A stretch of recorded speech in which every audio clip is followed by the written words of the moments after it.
Hi, I'm Gary and this is Figure Friday. Welcome to my channel and welcome back if you've been here before.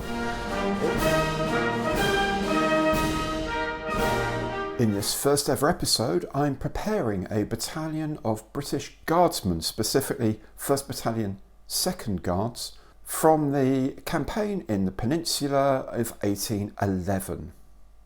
I'm using 18mm figures from the AB range designed by the great Tony Barton and purchased from Eureka Miniatures, and I'm using fighting 15s for the flags.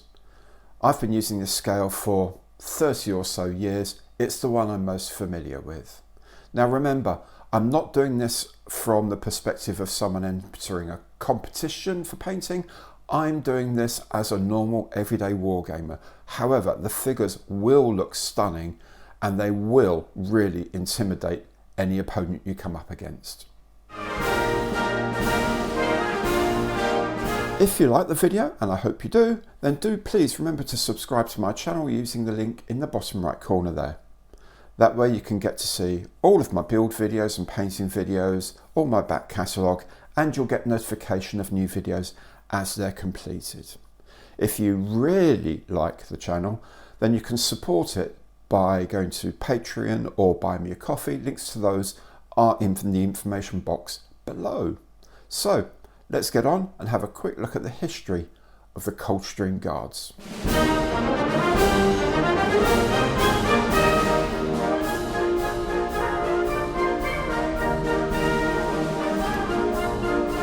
The regiment was raised by George Monk in 1650 as part of Cromwell's new model army. It takes its name from the town of Coldstream on the Scottish border, from which it marched to help restore the monarchy in 1660. For his service, Monk was awarded the Order of the Garter, the badge of the regiment to this day. The regiment has seen service in almost every conflict ever since, having been awarded no less than 117 battle honours. It served with distinction throughout the Napoleonic Wars, culminating in the defence of Chateau Hougoumont during the Battle of Waterloo. The Coldstream Guards were among the first regiments to be sent to France in the First World War, and at the start of the Second World War were part of the British Expeditionary Force that was saved from the beaches of Dunkirk. They returned to the fight in North Africa, and battalions of the regiment saw service throughout the Italian campaign and the invasion of France as part of the Guards Armoured Division. Since 1945, the regiment has been called upon to serve all over the globe, in terrain as diverse as Bosnia and Afghanistan. Despite this fighting history, the Coldstream Guards are probably best known by the public for the state's ceremonial duties, such as trooping the colour, where their skills are rightly admired across the world. They take pride in their regimental motto, nulli secundus, second to none.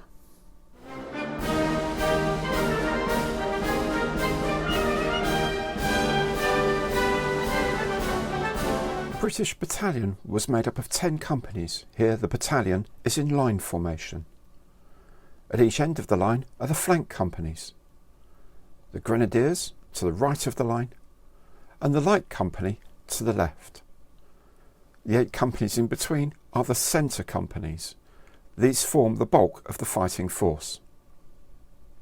Now, for war games purposes, I usually put 2 companies on each base. I found this a lot easier to handle. They still look good in column or square as well. The exception is the left flank base, which I'll come to in a moment.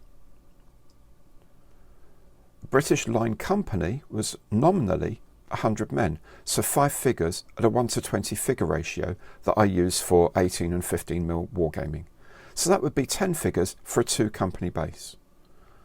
Now, more usually, regiments would field 60 to 80 men per company due to sickness, battle losses and poor recruitment. So that would be 8 figures for a 2-company base. However, for the elite battalions, such as the Guards and the King's German Legion, I used the full establishment figures. They found it much easier to recruit and they will look a lot more intimidating on the battlefield. There's a centre company block which will contain 8 musketeers, or in this case guardsmen, plus an officer on foot and a drummer. Now there'll be two bases like this. Next is the base with the Grenadier company. I put all the Grenadiers at the right hand end. They'll look a lot better that way, particularly in the fighting line formation. Similarly, the light company base. The light company figures are all at the left end. But here is the difference.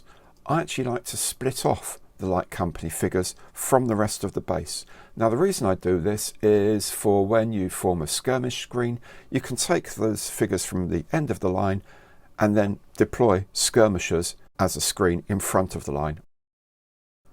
In the very centre of the line, I have a command base. This has a mounted officer in the middle, flanked by the standard bearers carrying the colours. Remember, the battalion would have both regimental and King's colours. Then two sergeants behind them, a drummer, and the remainder of the space is filled with musketeers or here guardsmen. If we put all that together, we can see the layout of the battalion in line as they would normally fight. The colonel and the colours are in the middle with their sergeants, and the foot officers and drummers are well spaced along the length of the line. Of course, if you deploy the light company, they sit in front of the line on slightly wider skirmish bases. So here's the layout of the battalion on their individual bases, and of course you can add skirmish bases as well if you like.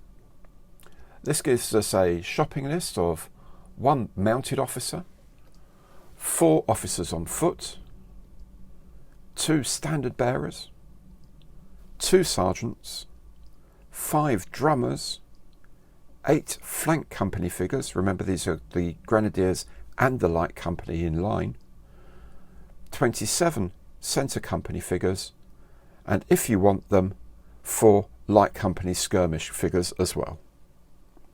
Let's have a look at what I've gone and bought. First, the mounted officer. Now, mounted figures may come complete with saddlecloths and other furniture and a random horse figure. You do need to glue the officer onto his horse using epoxy or superglue for metal surfaces. Then the foot officers, a random selection from what I believe are a dozen or so available poses. The standard bearers are next. These look pretty much the same and have cast staffs for the flags. Then the sergeants. One appears to have a much more fearsome blade on his staff than the other. Then drummers, 5 figures with 4 variations amongst them. That's pretty good. Then the flank company figures. I think there are 4 variations within these 8. And just so you know, in case you get them muddled up, the flank companies have this larger epaulette on the end of the shoulder. The centre companies have just a small wooden tuft. I've also gone for 4 skirmish figures.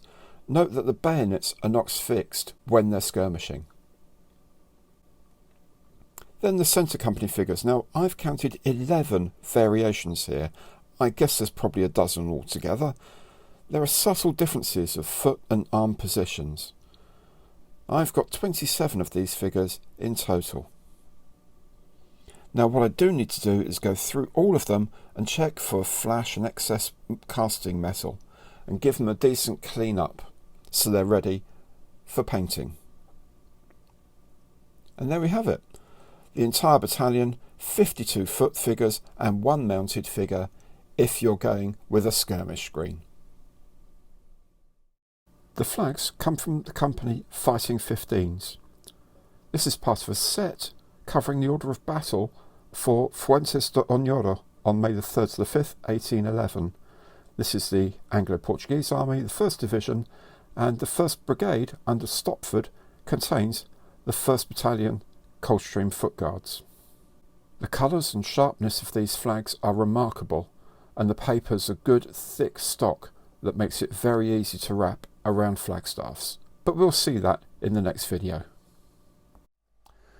So there we go, all sorted out, all planned, ready for priming and painting. Come back next week and I'll show you how I've painted them and how we put them on bases to look fantastic on your War Games table.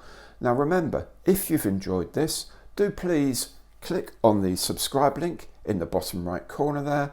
And remember to come back every week for Figure Friday. Thank you so much for watching, and I'll see you next time.